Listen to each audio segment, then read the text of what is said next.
우리는 삶을 살면서 가끔 가다가 내가 다시 한번 옛날로 돌아가서 삶을 다시 살아봤으면 하는 소망을 느낄 때가 있습니다.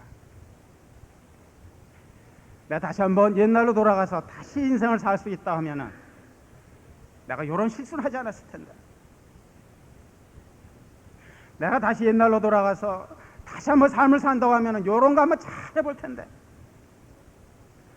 이런 소망을 느낄 때가 있습니다. 저도 예수님 영접하고는 그런 생각을 거의 안 합니다만은 예수 믿기 전에는 이런 생각을 많이 했습니다. 특별히 제가 다시 한번 시작할 기회가 주어졌으면 하고 바랐던 것이, 제가 학교 졸업하고 군대 가서 제대할쯤 돼서 유학을 가기 위해서 원서를 돌릴 때입니다. 저는 공학을 전공했지만은 이 공학이 적성에 안 맞는 사람입니다. 어릴 때 너 커서 뭐가 될래 하면은 만화에서 읽은 그 과학자 얘기가 좋아서 난 과학자가 될래요. 이러다 보니까 나이가 든 다음에 자연계통을 하는 거가 돼버렸습니다. 제가 고3이 됐을 때는 전자공학이 뭔지도 모르면서 이 전자공학이 유망하다고 그래서 되다 보니까 전자공학을 해서 졸업을 했습니다.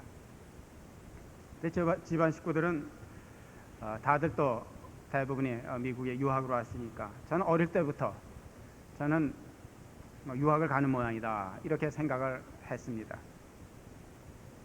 근데 유학을 갈 사람이면은 공부를 열심히 해야 되는데 이 학교 다닐 때 공부를 안 했습니다. 맨날 막걸리만 먹으러 다니고 여학생들하고 미팅 주선이나 하러 다니고, 그러다 졸업할 때 간신히 B를 맞았습니다. 이 턱걸이를 했습니다. 어느 정도로 턱걸이냐면 평점이 3.0 하고 얼마입니다. 그래서 이제 학교를 가기 위해서 이 원서를 돌리는데, 학교에서 성적표를 딱 떼어주는데 보니까 턱걸이 한 3.0이 2.9 얼마로 되어 있습니다. 그래서 왜 그런가 하니까 교양 과목 영어니 국어니 요거는 내가 조금 잘했는데 그거는 치지를 않아서 그거마저 3.0으로 떨어졌습니다. 아주 유학 가기 힘든 상태가 됐습니다. 이 노처녀가 자기 나이가 먹은 생각은 안 하고 돈 많고 잘생기고 건강한 남자 찾는 것처럼 또 눈은 높아갖고 아주 좋은 학교 두 군데 뽑아서 보내고, 또 우리 친척 있는 학교 두 군데를 또 보내서 네 군데를 보냈습니다. 그러고는 친척 있는 학교는 거긴 돼도 안 간다 이랬는데, 거기서 제일 먼저 답장이 왔는데 못 받아주겠다는 겁니다.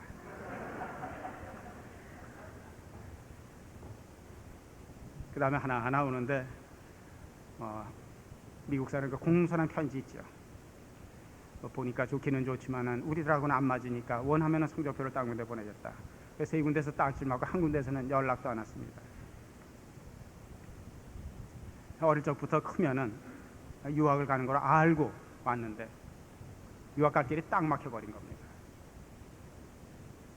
참 그때 절망감은 말도 못합니다. 내가 다시 한번 1학년으로 돌아갔으면 내가 한번 잘해볼 텐데, 1학년까지 말고 그래도 한 3학년만 됐어도 내가 한번 잘해봤을 텐데. 참 그때 제가 아내에게 참 고마운 게 많지만 참 그때 생각하면 참 고맙습니다. 제 아내도 결혼을 한 것도 아니고 쭉 사귀고만 있던 상태인데 그때는 이제 결혼하기로 둘이 결정을 했죠. 자기도 유학 준비를 하고 있었는데 지가 그렇게 되니까 꼭 미국 가야 되느냐, 한국에서도 얼마가 기회가 있지 않냐 하고 아주 쉽게 자기를 이렇게 포기하는 걸 보고 아주 지금도 아주 그 생각을 하면서 가슴이 쩌릿합니다. 그래서 어떻게 유학을 왔느냐 이야기하면 길어지니까 어떻게 왔습니다. 그러나 그때 내가 그냥 다시 한번 1학년이 됐으면, 한 3학년이 됐으면 내가 한번 정말 잘해봤을 텐데, 강렬하게 원했던 기억이 지금도 남아있습니다. 아마 여러분들께서도 그런 소원이 있으신 분이 있을 줄 믿습니다. 결혼 생활이 어려운 가운데서 내가 좀 진짜 크리스천이 됐든지 내가 지금 아는 것을 결혼할 때부터 알고 실천을 했으면 우리가 지금쯤은 행복한 가정이 됐을 텐데, 또 자녀가 어려움을 겪는 부모님들은 또 똑같은 이런 소원이 있으실 겁니다.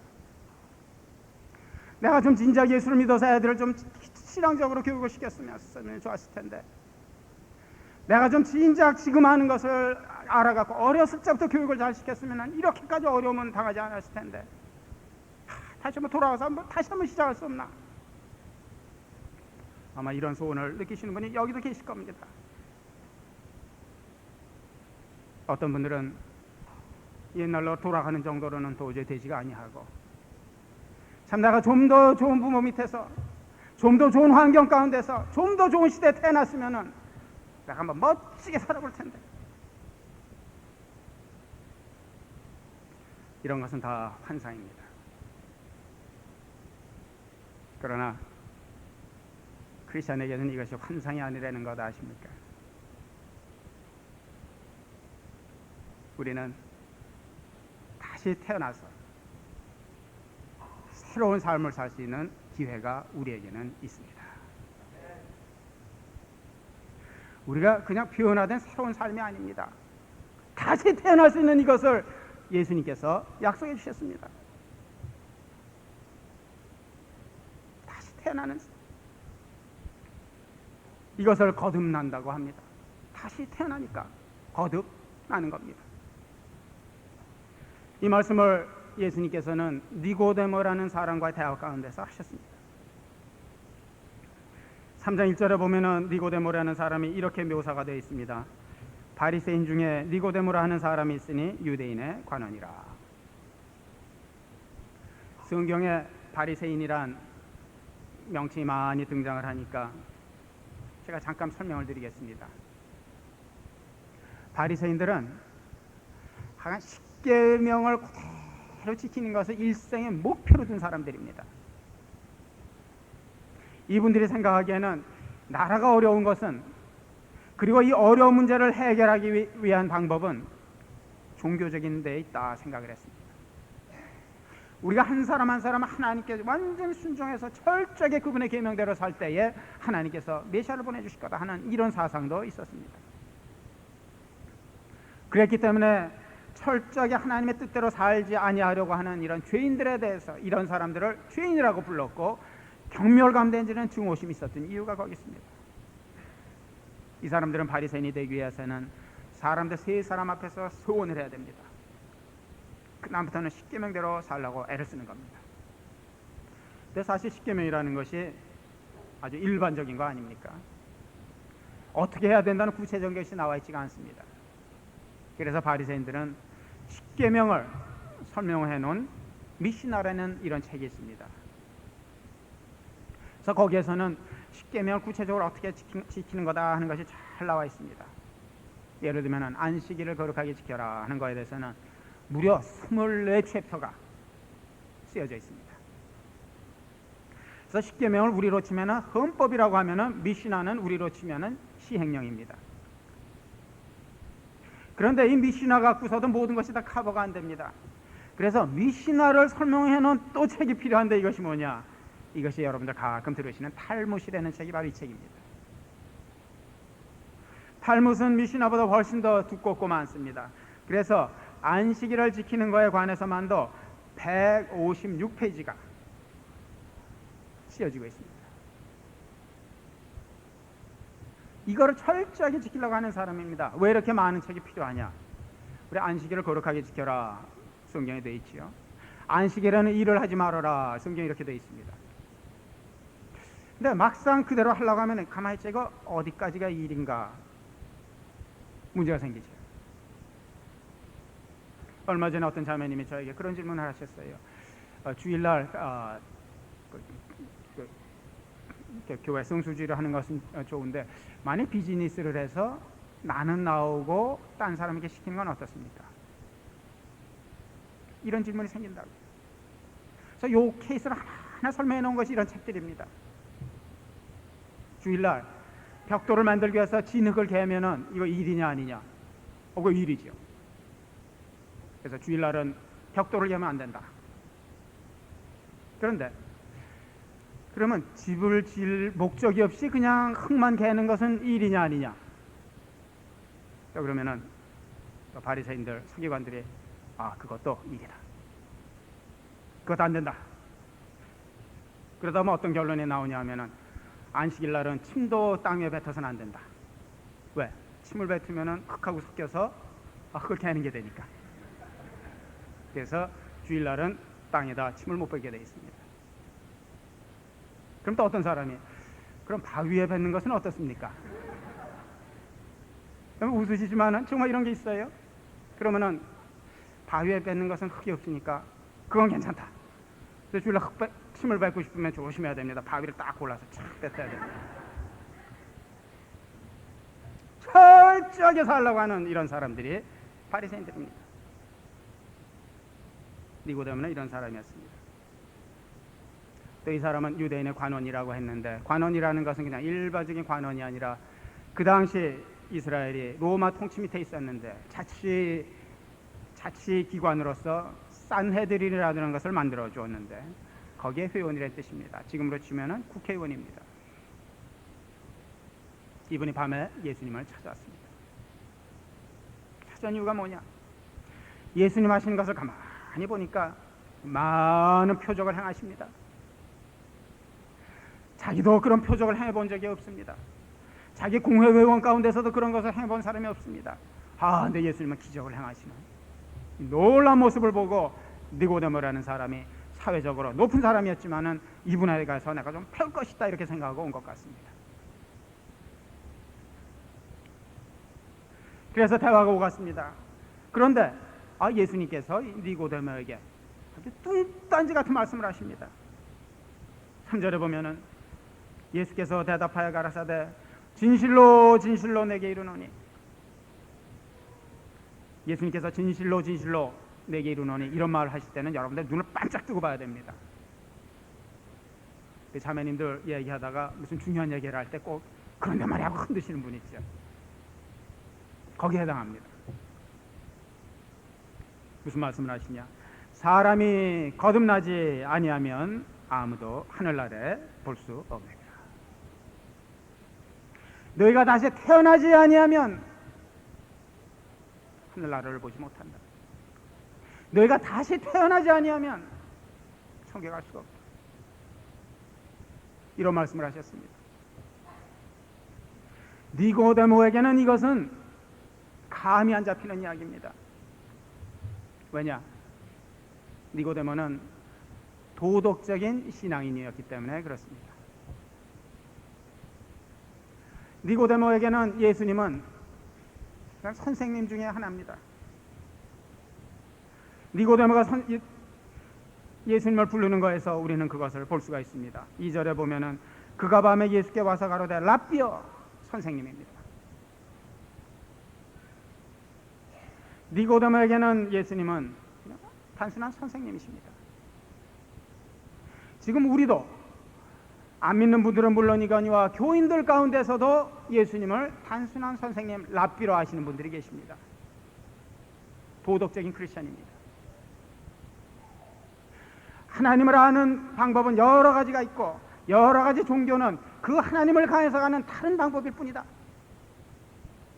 예수님은 만의 성인 중에 한 분이다.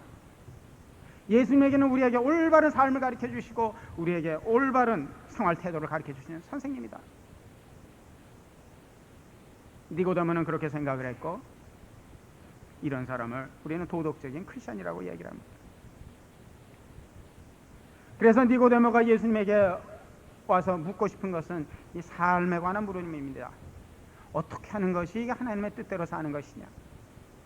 어떻게 사는 것이 올바르게 사는 것이냐? 이런 질문을 하러 왔습니다. 도덕적인 크리스천은 이 범주를 벗어나지를 못합니다. 교회를 다니는 이유는 마음의 평안을 얻고 내가 인격 수양을 하고 남을 위하는 이런 난 삶을 살아보겠다. 그것도 중요하죠. 그러나 이것이 교회 목적이 아니라는 것 아십니까? 이런 니고데모에게 예수님께서 하신 말씀은 내가 거듭나지 아니하면 하나님 나라를 볼 수 없느니라. 내가 다시 나지 아니하면 천국 못 간다. 내가 아무리 인격 수양을 해도 이거 갖고 천국 가는 거 아니다. 내가 아무리 좋은 일을 해도 이것 갖고 천국 가는 거 아니다. 너는 다시 태어나야 된다.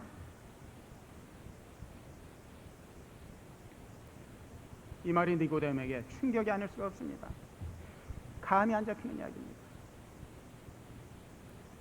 도덕적인 신앙인이기 때문에 그렇습니다. 도덕적인 신앙인에 대한 우리 주님의 태도는 어떨까? 2장 23절에 보면은 니고데모로 대표되는 이 도덕적인 신앙인들이 여기 나옵니다. 6월절에 예수께서 예루살렘에 계시니 많은 사람이 그 행하시는 표적을 보고 그 이름을 믿었으나, 예수님의 그 행하신 이런 표적을 보고 많은 분들이 예수를 믿었습니다. 얼른 보기에는 신자입니다. 근데 24절에 보면은 이 사람들을 향한 예수님의 태도가 나옵니다.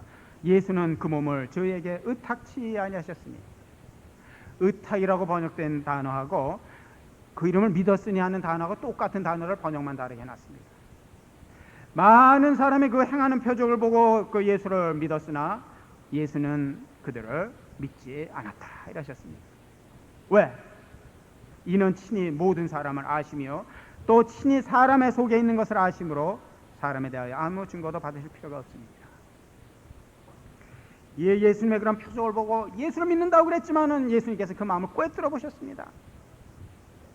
아직은 도덕적인 크리스찬입니다. 믿을 수가 없는 사람입니다. 일을 맡길 수가 없는 사람입니다.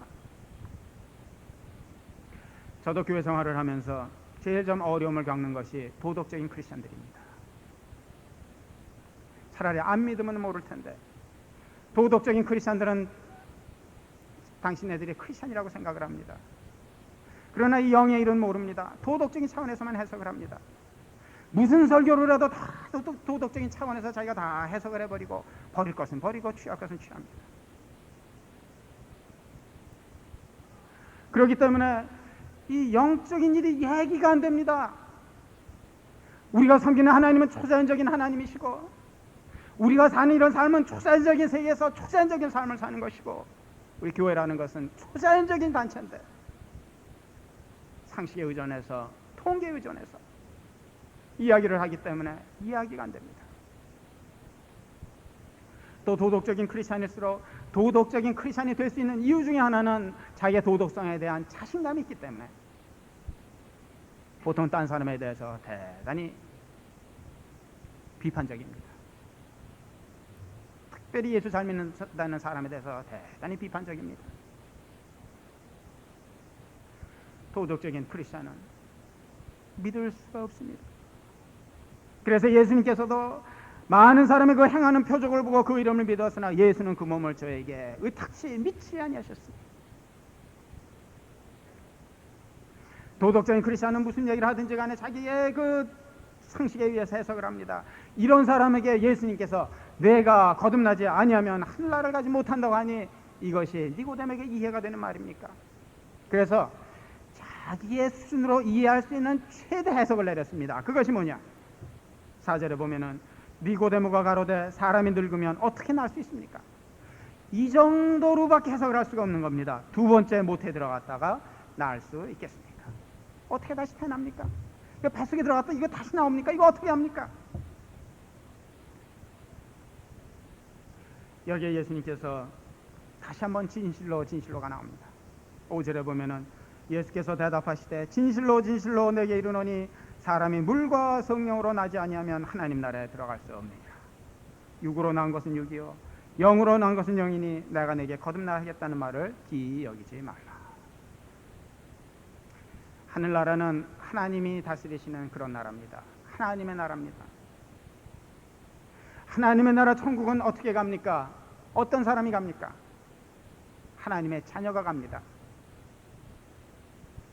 가정에서도 자녀들이 다 흩어져서 학교 갈 자녀는 학교 가고 직장 갈 자녀는 직장에 가고 다 뿔뿔이 흩어져 생활하다가 저녁 때가 돼서 해가 뉘었지만 집으로 부모가 계신 집으로 모이듯이 천국이라는 것도 이 세상 다 살고 하나님의 자녀들이 이 세상에서 할 일 다 마치고 돌아가는 것이 하나님의 나라 천국입니다. 천국에 가기 위해서는 우리는 하나님의 자녀가 되어야 됩니다. 또 우리가 어떻게 하나님의 자녀가 됩니까? 다시 낳지 아니하고는 하나님의 자녀로 다시 태어나지 않고는 하나님의 자녀가 될 수가 없습니다. 육으로 난 것은 육이요 성령으로 난 것은 영입니다. 여러분, 돼지를 데려다가 목욕탕에 넣고 그냥 비누질을 하고 그냥 뭐 스펀지로 그냥 빡빡 때를 밀어내고 그 다음에 수건으로 그냥 말린 다음에 그냥 냄새 좋아라고 향수를 찍찍찍 뿌리고 사람 양복을 하나 툭 입혀갖고 모자도 씌워서 TV 앞에 탁 앉아놓는다고 이 돼지가 사람이 됩니까? 향내 나는 돼지밖에 안 됩니다.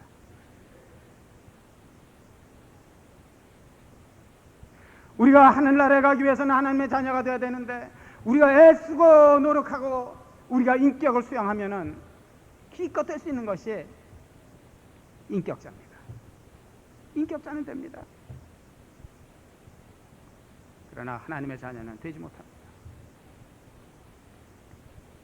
우리가 하늘나라에 들어가기 위해서는 하나님의 자녀가 되어야 되고 하나님의 자녀가 되기 위해서는 우리의 수양으로 되지 아니합니다. 노력으로 되지 아니합니다.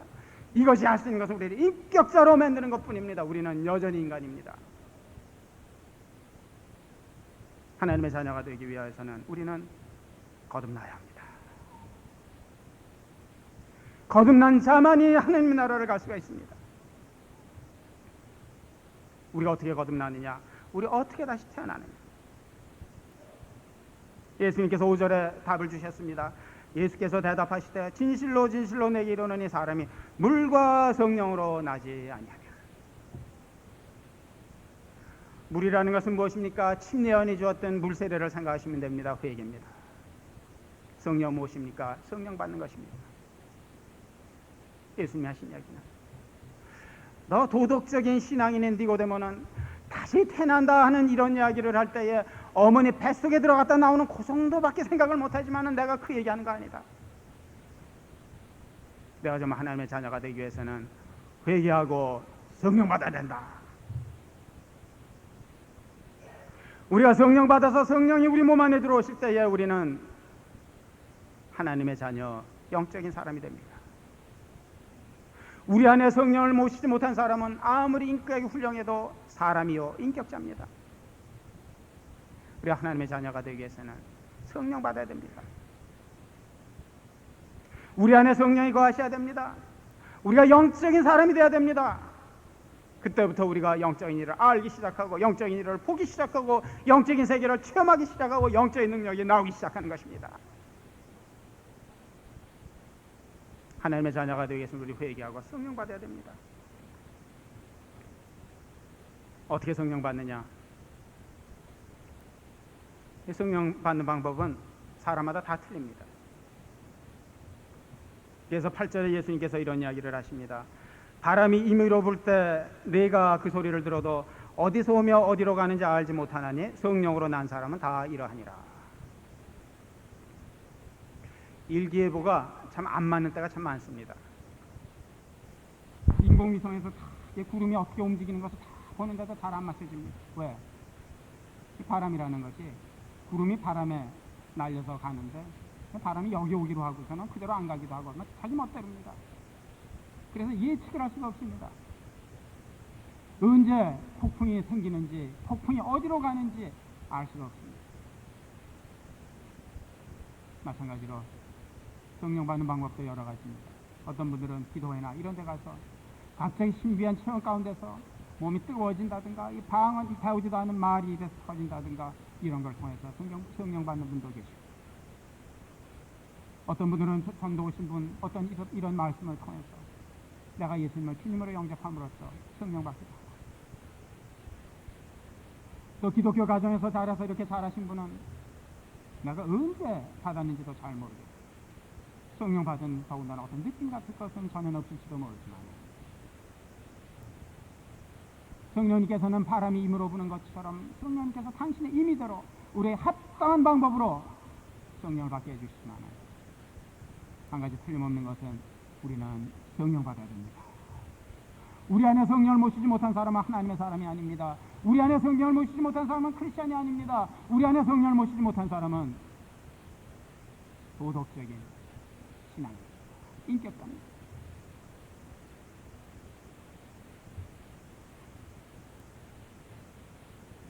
그래서 우리는 성령으로 거듭나야만 합니다. 성령 받지 못해 갖고는 우리는 되지 아니합니다. 우리가 인격과 노력과 수양을 통해서 하나님의 자녀가 될 수가 없고, 하나님의 자녀가 되지 아니하면 우리는 천국에 가지를 못합니다. 이런 얘기를 해도 니고데모는 도덕적인 신앙인이기 때문에 이해가 안 갑니다. 이게 무슨 말인지 감이 안 잡힙니다. 9절에 보면은 니고데모가 대답하여 가라되 어찌 이러한 일이 있을 수 있습니까? 답답한 소리를 하고 있습니다. 어떻게 이런 일이 있을 수 있습니까?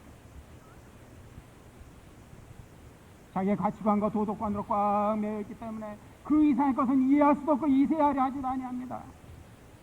어찌 이런 일이 있을 수 있나요? 예수님께서 한탄을 하시면서 10절에서 이렇게 말씀하십니다. 예수께서 가라사대 너는 이스라엘의 선생으로서 이러한 일을 알지 못하는가. 무슨 말입니까? 우리가 성령 받아야 된다, 우리가 새로운 사람으로 다시 태어나야 된다 하는 것은 예수님이 만들어내신 것이 아니라 구약에서부터 약속이 되어 있습니다. 구약 사람들이 왜 십계명을 지키는 것에 실패했습니까?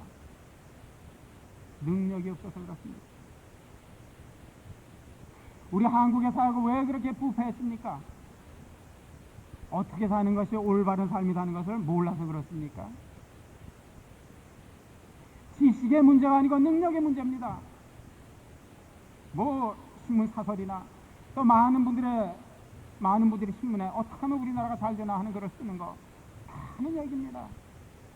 우리가 전부 남을 나보다 귀한 줄 여기고 공공법을 우리가 질서를 지키며 자기를 희생할 줄 아는 뭐 이런 때에 아름다운 사회가 온다. 뭐 우리가 그거 몰라서 지금 우리나라가 이 모양 이 꼴입니까? 능력이 없어서 그런 거 아닙니까?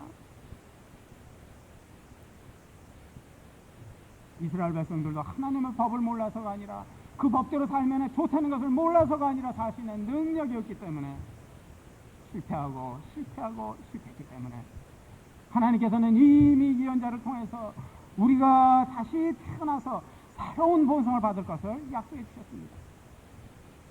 예수님 오시기 전에 700년에 살았던 이사야를 통해서는 하나님께서 이런 약속을 하셨습니다. 32장 15절에 보면은 너희들에게 성령을 부어주겠다. 43장 3절에 보면은 나의 영을 내 자손에게 내리겠다. 거기 600년 전, 기원전 600년 전에 살았던 에레미야를 통해서는 이렇게 말씀하셨습니다. 31장 33절에 나의 법을 그들의 속에 두며 그 마음에 가득하도록 세우겠다. 에레미야보다 조금 늦게 났지만 동시대 사람인 에스겔을 통해서는 하나님께서 이런 약속을 하셨습니다. 이것은 중요하니까 우리 한번 찾아보십시다. 에스겔서 36장 24절.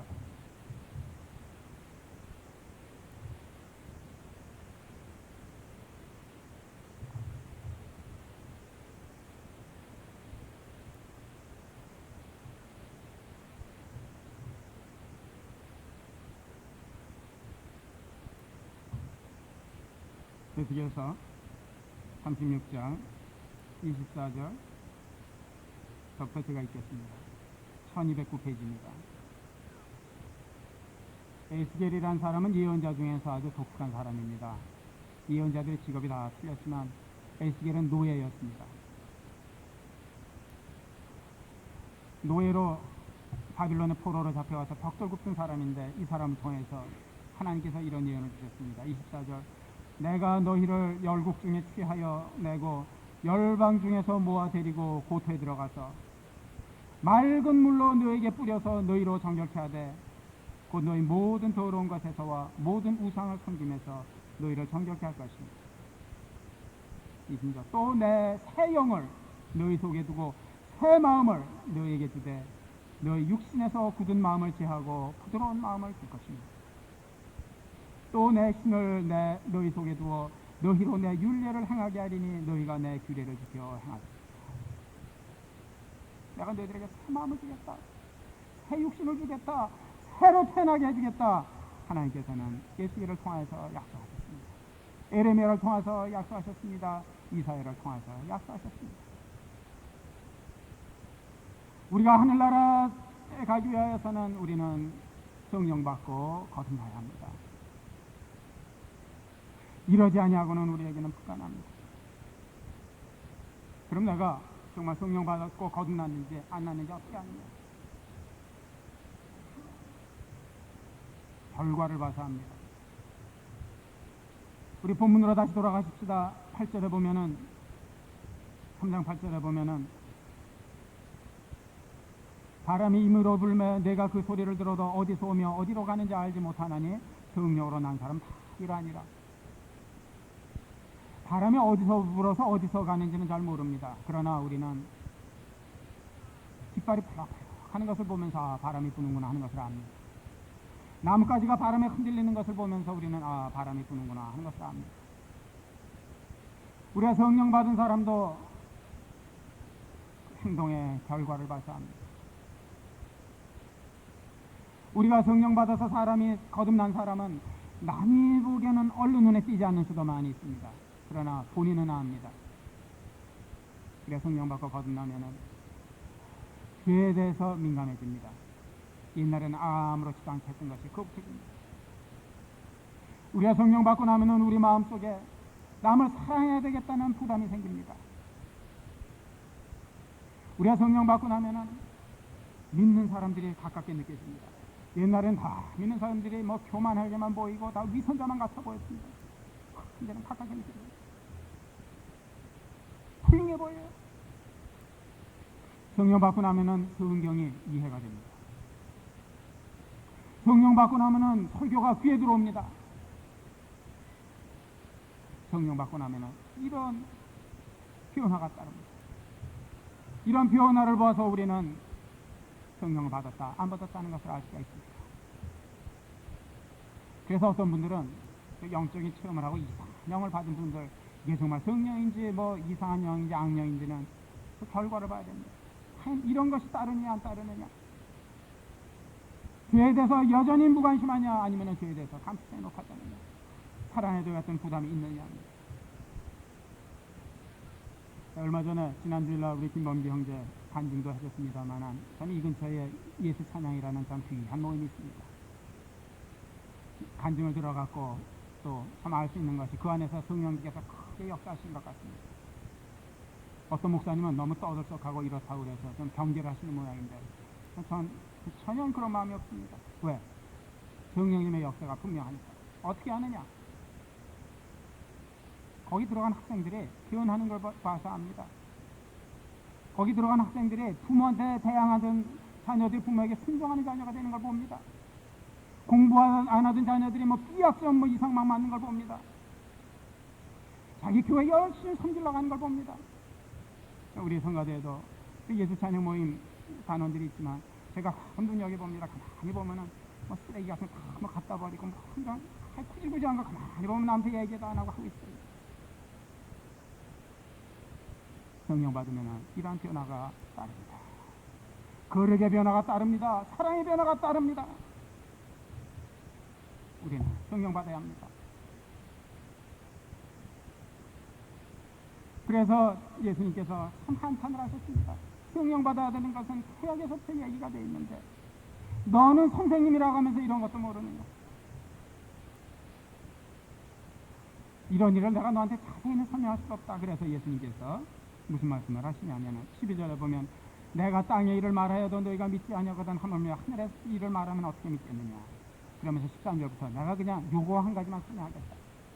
어떻게 해서 성령이 내려가고 우리가 하나님의 자녀로 다시 태어나는지 이런 과정 같은 것은 내가 설명해도 난 모릅니다. 그 과정이라는 것이 꼭 한 가지 방법으로 되는 것은 아니다. 바람이 임으로 부는 것처럼 성령의 역사도 임으로 하시는 것이기 때문에 우리가 꼭 이래야만 된다고 얘기하는 것은 안 되지만은 이거 한 가지는 틀림없다 하면서 당신에 관해서 말씀하십니다. 13절에 보면은 하늘에서 내려온 자 곧 인자 외에는 하늘에 올라간 자가 없느니라. 모세가 광야에서 뱀을 든 것 같이 인자도 들려야 하리니 이는 저를 믿는 자마다 영생을 얻게 하려 함이니라. 예수님께서는 우리에게 다시 태어날 수 있는 이런 기회를 만들어 주시기 위해서 하나님께서 인간으로 세상에 오셨습니다. 모든 종교 창시자들 공자님도 그렇고 어머니도 그렇고 마음에도 그렇고 아버지 어머니 품에서 나서 정상적인 출산자였습니다만 예수님께서는 성령으로 잉태하여서 동정녀에게 태어났습니다. 모든 종교 상시자들은 죽어서 무덤에 묻혀버리고 말았지만 그러나 예수님께서는 십자가에 돌아가시고 무덤에 묻힌 다음에 사흘 만에 부활하셔서 하늘에 올라가셨습니다. 그래서 예수님의 무덤은 필요있지 않습니다. 우리의 모든 종교 창신자, 모든 종교들은 우리를 인격자로 만들어주는 데는 도움이 됩니다. 그러나 그분들이 죽음 앞에서 무력했고 그분들이 우리에게 영생을 주지는 못합니다. 인격자로 만들어줄 뿐입니다. 예수님께서 세상에 오셨고 십자가의 죽음을 죽으셨고 부활하시고 승천하셨기 때문에 이제는 하나님께서 성령을 물붓듯이 보여주셔서 누구든지 원하면 성령 받게 하시고 하나님의 자녀로 다시 태어날 수 있는 기회를 주시고 천국 갈 수 있는 특권을 우리에게 주신 것입니다. 할렐루야. 우리의 성령은 거룩한 영이라는 뜻입니다. 거룩한 성자입니다. 우리가 거룩한 사람이 되지 아니하면 우리는 성령을 받을 수가 없습니다. 우리가 깨끗하지 않아 갖고는 성령을 받을 수가 없습니다. 우리는 죄 때문에 추악해진 우리들입니다. 더러워진 우리들입니다. 그래서 예수님께서 세상에 오셔서 십자가의 죽음을 죽지 않으시면 안 됐습니다. 우리가 받아야 될 모든 천벌을 모든 벌을 예수님께서 받으시고 돌아가시고 부활하셨습니다. 이제는 누구든지 예수님을 주님으로 영접하는 사람들은 우리의 모든 죄가 깨끗이 씻음을 받고 우리 성령께서 임하셔서 거주할 수 있는 깨끗한 몸이 되었다는 것입니다. 구체적으로 어떻게 예수님을 우리가 어떻게 성령을 받느냐? 요한복음 1장 12절 우리가 이미 상고했습니다. 예수님께서 이렇게 말씀하셨습니다. 142페이지 요한복음 1장 12절에 보면은 영접하는 자 곧 그 이름을 믿는 자들에게는 하나님의 자녀가 되는 권세를 주셨습니다.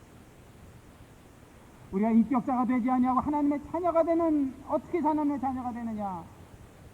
예수님을 영접하는 자에게 자녀가 되는 권세를 주신다고 하십니다. 우리가 예수님을 주님으로 영접할 때는 성령을 그리스도의 영이라고도 합니다. 우리가 예수님을 주님으로 영접하는 순간 성령께서는 우리 몸 안에 임하십니다. 우리는 그 순간 하나님의 자녀로 태어나고 우리는 그 순간에 영적인 사람이 됩니다. 성령 받는다 하는 것 조금 얘기가 안 좋을지 모르지만 무당에게 신 내리는 것 생각하면 좋습니다. 무당들에게 내리는 신은 악령과 잡기입니다. 그러나 악령과 잡기가 있을 때는 성령도 계십니다. 우리가 예수님을 주님으로 영접할 때는 그리스도의 성령께서 거룩한 영이 우리 몸속에 들어오셔서 우리는 그 순간에 영적인 사람이 되고 하나님의 자녀가 되고 우리는 그 순간이 구원받는 순간이 됩니다. 여러분 가운데서 나는 예수님을 주님으로 영접을 했는데도 만약에 도대체 영적인 일을 못하다, 만약에 도대체 다시 태어난 것 같지 않다 이러신 분은 정말 예수님을 주님으로 영접하셨는지 우선은 심각하게 생각해 보시기 바랍니다. 예수님을 영접하실 때 어떻게 하셨습니까? 정말 나의 죄를 깨끗이 씻어주시는 주님으로 영접하셨습니까? 예수님을 영접하실 때 정말 인생의 주인으로 영접하셨습니까? 이분에게 내 모든 인생을 맡기고 나는 이분에게 순종하면서 살아가겠다는 주님으로 영접하셨습니다. 만일 여러분께서 그런 예수님을 주님으로 영접을 했는데도 나에게 좀 영적인 이런 것이 나타나지 아니한다, 영적인 능력이 나타나지 아니한다 할 때는 아마 여러분들이 어떻게 우리가 영적인 사람이 되는지 잘 몰라서 그러리라고 생각을 합니다. 그런데 음악에 천부적인 소질을 가진 사람도 낳을 때부터 음악적인 재질을 갖고 태어난 애도 그 재질을 키우지 않으면은 음악 못하는 사람하고 똑같습니다. 우리가 아무리 예수님을 영접을 해서 성령께서 우리 안에 거하셔서 하나님의 성품을 가진 하나님의 자녀가 됐다 할지라도 이것을 개발하지 아니하면 우리는 세상 사람하고 똑같을 수밖에 없습니다. 음악적인 천부적인 소질을 가졌다고 해도 바이올린을 켤 수 있는 천부적인 재주를 가진 사람이라 해도 바이올린을 다 지어주니까 이거 합니까? 안 되죠. 천부적인 소질을 가졌어도 연습을 해야 됩니다. 연습을 하면서 가진 재질이 드러나는 겁니다. 우리가 예수님을 영접하고 성령을 모셔서 내가 성령 받은 사람이라 할지라도 이 하나님의 성품을 내가 키우고 연습하지 아니할 것 같으면 내 안에 계신 하나님의 성품의 생활에 나타나지 않는다는 것입니다. 여러분들 아직 이 성령님의 역사를 이런 것을 체험하지 못하시는 분들은 가만히 생각해 보십시오. 둘 중에 하나일 겁니다. 이런 것을 잘 모르고 한참 있다 보면 무슨 일이 번쩍하고 생기나 하고 가만히 계시든지, 아니면은 하루아침에 완전한 사람이 되려고 애를 쓰십니다. 하나님께서 우리에게 성령을 부어주시고 하나님의 자녀로 만드신 다음에는 하나님께서 우리를 거룩한 사람으로 만들어주십니다. 하루아침에 되는 것이 아닙니다. 근데 하나님은 사랑이 많으시고 자비하시기 때문에 우리를 하루아침에 뒤집어 놓기를 원하지 않으십니다. 하나하나 고쳐가기를 원하십니다. 우리들 주위 가운데서는 하루아침에 예수님처럼 되려고 하기 때문에 엄두조차 못 내서 포기하고 육적인 사람처럼 사시는 분들이 계십니다. 그러나 하나님께서는 친절하신 분이십니다. 하나님은 우리를 아시는 분이십니다. 하나님께서는 우리를 하나하나 고쳐주십니다. 우리가 해야 될 것이 무엇이냐? 하루아침에 완전한 사람이 되려 하시지 마시고 지금 이 순간에 나를 향하신 성령님의 소원이 무엇인가? 그거 하나 발견하셔 순종하는 가운데서 능력을 체험합니다. 성령의 능력은 순종 가운데 체험됩니다. 그 소원이 뭐냐? 여러분들 예수님 영접하시고 계속 마음에 요건 해야 되는데 있으면은 그거 한 가지만 하십시오.